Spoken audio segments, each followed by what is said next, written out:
Hi, this is Reil with BizHack Systems. Today we want to talk about why growth starts to strain versus collapse. Why doesn't it just die? So when you're growing, we're going to talk about why things just start stretching. Okay, so most businesses don't collapse, they strain. Things still work, but everything feels harder than it should. So as you're growing, it starts feeling painful. Why does it not run smoother? Decisions slow down because you've got stuff you're dealing with, because little pieces are breaking off. The fixes you do, they don't really stick. You make this little fix and it doesn't really take shape. Problems return in different ways. This isn't about effort. You're putting in the effort. It's about how your business is built. Strain feels like this. You solve one problem and another one appears. It's like whack-a-mole. You get the hammer and you got three little moles that pop out, or little gophers. There he is. Where is he? Here he comes. You keep whacking it and you never really stop it from happening. You fix this one and another one pops out. You fix a delay here and one shows up there. So why does that keep happening? Nothing's catastrophic and nothing is solid. Everything just we're just putting band-aids on things. Nothing ever gets fixed and moves on to the next phase. You spend the rest of your life, it seems like, putting band-aids on things. So how do you get past that? Over time, it wears leaders down. Not emotionally, but operationally. Your system, or what you think is a system, isn't systeming. It's just operating the way that you're reacting to it. You need to respond to it. So if you look for a pattern, you say the business grows and parts are added.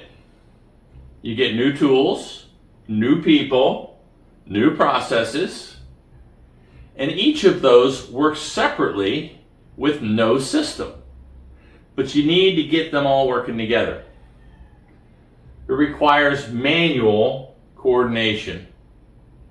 You're having to do things manually. And when you have an offshoot case and you don't document it and you come back and you have to do it again, you end up reinventing the wheel. Nobody remembers how it was done. You didn't record it. If you recorded it, you get better the next time. If you made adjustments, the third time it'd be smoother. That's the beginning of a system. Starting recording what you're doing, what the standard operating procedure is, or at least documenting processes along the way so that you can take pieces or chunks out of that process that you're building. It requires manual coordination, as I said. It adds friction. Flow slows down and it disappears. And nothing's broken. Nothing's broken. You just kind of got clogged pipes. And nothing moves cleanly through the system. It's all bumpy. Does it feel familiar? It's not a bad execution. You're not doing it wrong. But it's growth testing the connections. On some of the other videos I've said, like, you build your static model, you take all the pieces, it comes in here, it goes out there, it splits over there, you plug in the Lego blocks, kind of like a plumber's putting all the plumbing together in a house, and then he loads the system by turning on the water.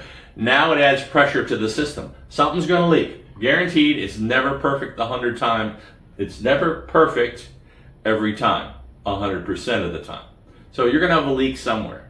And if you think about it, if you're going to have a leak here and it's a big leak, it's not enough pressure to get to there where the next leak is, and the next leak doesn't show itself until this leak gets fixed, so that enough pressure can show up down there, and then that leak gets shown. Until you go through all of those phases and fix all those leaks and document them along the way, you're not going to fix them. They're going to keep happening.